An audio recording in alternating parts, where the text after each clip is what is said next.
My marriage has completely fallen apart in the past 6 months, and I need to share my story. My wife Kimberly, 30F, and I, 32M, got married in August 2023 after dating for 3 years. We had been friends for 7 years before we started dating in 2020. Our friendship started when we met at a college alumni event through my best friend Jake. Over those 7 years, Kimberly became one of my closest friends. We shared everything with each other, from relationship problems to career struggles. She was always the person I turned to for advice, and I trusted her completely. When we finally started dating in 2020, it felt natural but also scary. We both worried about ruining our friendship if things didn't work out romantically. After many long discussions, we decided to try an open relationship for the first few months. The idea was that it would help us transition from friendship to romance without feeling too much pressure. We set clear rules: we could see other people, but we had to be completely honest about everything. No secrets, no lies, just total transparency. I remember being nervous about this arrangement at first. The thought of Kimberly being with someone else made me uncomfortable, but I agreed because I wanted to make things work with her. We promised each other that honesty would be our foundation. If either of us felt uncomfortable or wanted to change the arrangement, we would talk about it openly. For the first couple of months, things went smoothly. We were both seeing other people casually while also exploring our feelings for each other. Kimberly would tell me about her dates with women, and I would share my experiences too. There was no jealousy because we were both following our agreed upon rules. Then came that Friday night in March 2020. Kimberly texted me around 9 p.m. saying she was going to hook up with a woman she met at a bar. I appreciated her honesty and texted back saying to have fun and be safe. The next morning, she called me and told me she had a great time. We met for lunch later that day, and she seemed happy but a bit distant. When I asked if everything was okay, she assured me she was just tired.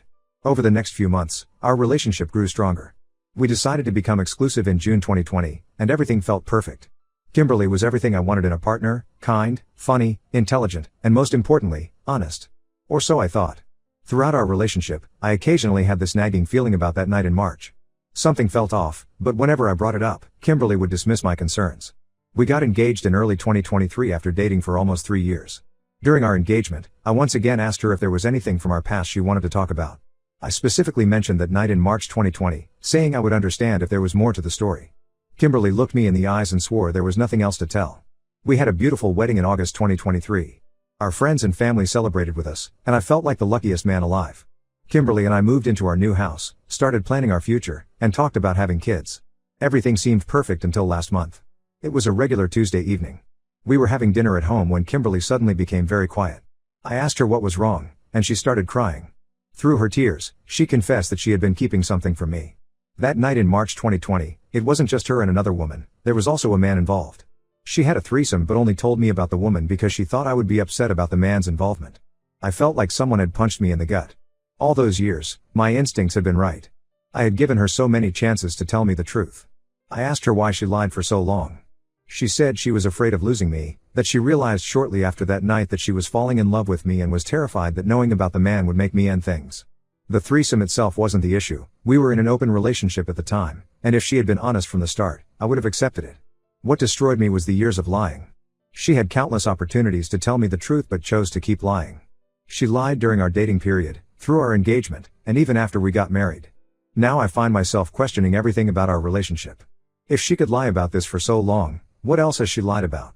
Every time she goes out with friends, I wonder if she's telling me the whole truth. Even simple things like where she's going for lunch make me suspicious.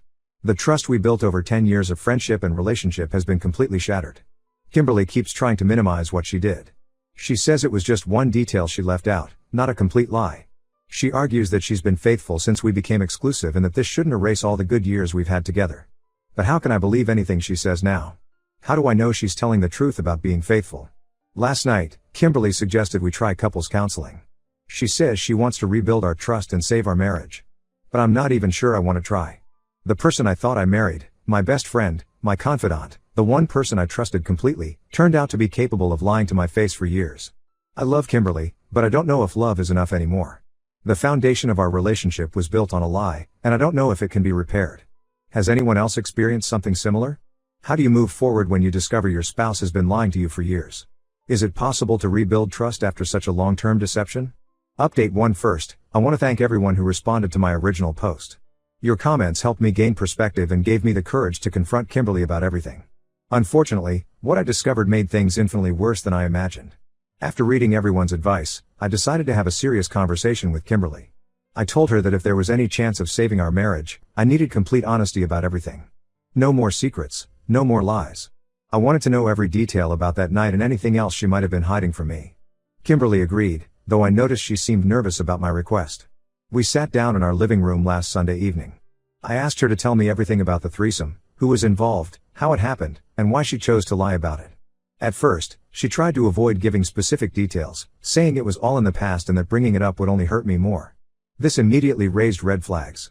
If she was truly committed to being honest, why was she still trying to hide information? After I pressed her for answers, Kimberly broke down crying. What she revealed next completely destroyed me. The man involved in the threesome wasn't some random guy from the bar, it was Jake, my best friend from college. The same Jake who had introduced me to Kimberly 7 years ago. The same Jake who had been like a brother to me throughout college and after graduation. Suddenly, everything made sense. Jake had mysteriously cut off all contact with me in early 2020, right around the time Kimberly and I started dating. He blocked me on all social media, stopped responding to my texts, and even changed his phone number. At the time, I was devastated by the loss of our friendship. I couldn't understand what I had done wrong.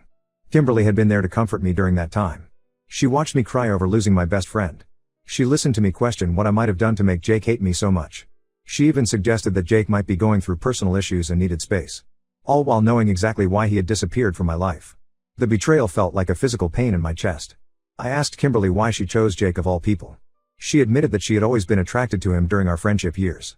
She said when we agreed to an open relationship, she saw it as an opportunity to act on her attraction without consequences. According to her, she and Jake had been flirting for weeks before that night. Kimberly swears it was just physical and only happened that one time. She claims they both felt so guilty afterward that Jake decided to cut contact with me, and she agreed to never tell me the truth. They thought it would be easier that way, they could protect themselves while letting me believe Jake had his own reasons for ending our friendship. I spent years wondering what went wrong with Jake. There were times I drafted messages to him, trying to apologize for whatever I might have done to ruin our friendship. Kimberly knew about these attempts. She watched me struggle with this loss while holding on to her secret. She had countless opportunities to tell me the truth but chose to keep lying. What makes it even worse is that Jake was supposed to be my best man at our wedding. When he cut contact, I had to ask my brother to step in instead. Kimberly stood next to me at the altar, knowing she was the reason my best friend wasn't there. She watched me scan the crowd during our ceremony, probably hoping Jake would show up, all while knowing he would never come. I couldn't stay in the house after this revelation. I packed some clothes and went to stay with my brother. Kimberly has been calling and texting constantly, begging me to come home. She keeps saying we can work through this, that she'll do anything to fix our marriage. She even offered to join a support group for compulsive liars if that would help me trust her again. My brother thinks I should divorce her. He says he never trusted Kimberly completely, though he kept his doubts to himself because I seemed happy. He believes that someone capable of maintaining such a huge lie for years, especially one involving my best friend, will never be truly honest with me. Kimberly's friends have been reaching out too, trying to convince me to give her another chance. They say she genuinely loves me and that this mistake from years ago shouldn't erase our entire relationship. But they don't understand. This wasn't just a mistake, it was a calculated deception that involved my best friend and lasted for years. I'm supposed to meet Kimberly tomorrow at a coffee shop to discuss our future. I'm torn between wanting to hear her out and being afraid of what other lies might come to light. How do you even begin to trust someone again after discovering they're capable of such deep betrayal? Has anyone dealt with their spouse and best friend betraying them like this? How did you handle it? Did you try to save the marriage, or did you walk away? Any advice would be appreciated because right now, I feel completely lost. Update 2: The meeting with Kimberly at the coffee shop turned everything I thought I knew about our relationship upside down. I arrived early, choosing a quiet corner table where we could talk privately. Kimberly walked in looking nervous, and before I could even start the conversation, she said there was more I needed to know. I braced myself, thinking nothing could be worse than what I already knew. I was wrong. Kimberly started talking, and each revelation felt like another knife in my chest. The threesome with Jake wasn't a one-time thing as she had claimed. They had continued seeing each other secretly throughout the first 6 months of our relationship. Kimberly tried to defend herself, saying it all ended when we decided to become exclusive in June 2020. But even this was a lie. After our conversation, I went home and found her old laptop. There were messages between her and Jake from well into our first year together.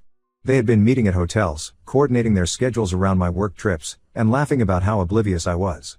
The messages were painful to read. They had inside jokes about deceiving me. Jake would text her things like "remember that time he almost caught us," and they would laugh about it. They even met up the day before I was planning to propose to Kimberly.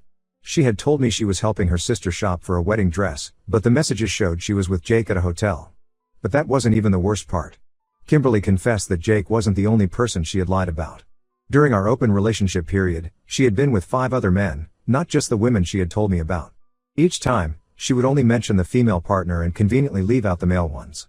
She had crafted this elaborate lie about only being interested in women during our open relationship to make me feel more secure. I sat there in the coffee shop, feeling completely numb as Kimberly continued her confessions. She showed me recent messages between her and Jake. She claimed she had reached out to him to apologize for how they had treated me, but the messages told a different story. They had been planning to meet up again, discussing how much they missed each other. Kimberly kept trying to explain, saying she was addicted to the thrill of sneaking around. She admitted that part of her enjoyed deceiving me, that it made her feel powerful to maintain this secret life while building a future with me. Hearing her say this made me physically sick. I got up and left without saying another word. She followed me to the parking lot, crying and begging me to listen to her explanations. She kept saying she was a different person now, that she truly loved me and wanted to save our marriage. All I could think about were the years of lies, the calculated deception, and how she had manipulated me into believing she was someone completely different. I drove straight to my lawyer's office. I had already consulted with them after discovering the initial lie, but now I was ready to start divorce proceedings. My lawyer advised me to save all the messages and evidence I had found. He said Kimberly's pattern of deception and infidelity would be important during the divorce process. Since then, Kimberly has been telling anyone who will listen that I'm overreacting. She's spinning this narrative that she was young and made mistakes, but came clean because she loves me and wants to be honest now. She's leaving out all the other lies, the continued cheating, and the fact that she only confessed because she feared someone else might tell me first. Some of our friends have taken her side, saying I'm throwing away a good marriage over past mistakes. They don't know about the recent messages with Jake or the extent of her deception. I've chosen not to share all the details because it's not about winning people to my side. I know the truth, and that's enough for me. I realize now that the person I married never existed. She was a carefully crafted fiction, designed to be exactly who she thought I wanted. The real Kimberly is someone who could lie to my face for years, betray me with my best friend, and only feel bad about it when she got caught. I know now that I can never trust her again. The divorce papers have been filed, and I'm moving forward with my life. It's painful, but it's better than living with someone who saw our entire relationship as a game she could manipulate for her own entertainment. Update 3: The past 3 months have been a roller coaster. The divorce proceedings are underway, but Kimberly has been making everything as difficult as possible. After I filed for divorce, she launched a full campaign to either stop me or destroy my reputation in the process. First, she sent her parents to my brother's house. They showed up unannounced one Sunday morning, saying they needed to talk. They spent 2 hours telling me I was making a huge mistake. Kimberly's mother cried about how her daughter had made one mistake years ago and was being punished too harshly for it. Her father tried to appeal to my logical side, talking about the financial and emotional costs of divorce. They conveniently ignored all the recent revelations about Kimberly's continued relationship with Jake. When that didn't work, Kimberly changed tactics. She started telling our friends and family a completely different version of events. According to her, I had known about Jake all along and had even encouraged their relationship. She claimed I was using the threesome as an excuse to leave her because I had found someone else. This was completely false, but some people actually believed her. The most shocking discovery came last week. I found evidence that Kimberly had been meeting Jake throughout our entire marriage. There were hotel receipts and messages proving they had met at least twice during our engagement, including once just 2 weeks before our wedding. When confronted, Kimberly still tried to deny it, but the evidence was clear. The final blow came when I discovered Jake had gotten married last year. His wife had no idea about his relationship with Kimberly. I struggled with whether to tell her but ultimately decided she deserved to know. I anonymously sent her copies of the messages and receipts I had found. She contacted me afterward, devastated but grateful for the information. She told me she had suspected something was going on but Jake had always made her feel crazy for doubting him. She's now filing for divorce as well. Kimberly finally stopped trying to contact me after my lawyer threatened legal action for harassment. She had been showing up at my workplace and sending endless messages through mutual friends. The divorce should be finalized in a few months, and I can't wait to put this whole nightmare behind me. My brother has been my rock through all of this. He helped me move into a new apartment and has been checking on me regularly. Most of our mutual friends have chosen sides, some believe Kimberly's lies, while others have stood by me. I've learned who my real friends are through this process. Looking back, I can see all the red flags I missed. The unexplained absences during our dating years, the suspicious business trips that never quite added up, the way she would get defensive whenever I asked about certain things. I was so in love with the person I thought she was that I ignored all the signs of who she really was. I'm focusing on healing now. I've blocked both Kimberly and Jake on everything. I've started going to the gym regularly and picked up some new hobbies. Some days are still hard, especially when I remember specific moments from our relationship and realize they were probably all lies. But I know I made the right decision in ending the marriage. Some betrayals are too deep to forgive, and some trust can never be rebuilt. To everyone who supported me through this journey, thank you. Your advice and support helped me stay strong when I was tempted to give in to Kimberly's manipulations. I'm looking forward to closing this chapter of my life and starting fresh, this time with people who understand the value of honesty and loyalty.